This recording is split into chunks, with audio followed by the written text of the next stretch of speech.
श्रीमद्भागवतं चतुर्थस्कन्धः अथ शब्दमोऽध्यायः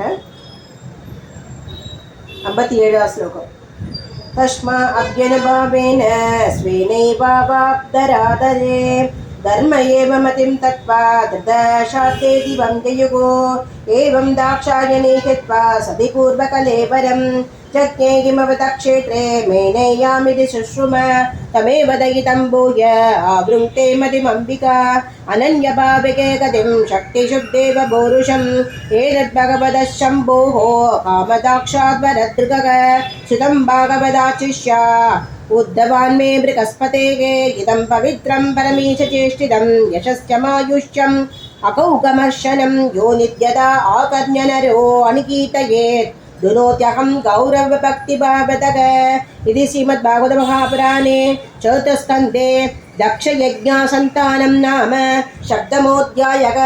श्रीगर्गे नमः श्रीगर्गे नमः श्रीगर्गे नमः। नमः पार्वतीपतये हर हर महादेव। सर्वत्र गोविन्द नाम संकीर्तनं गोविन्दा गोविन्दा।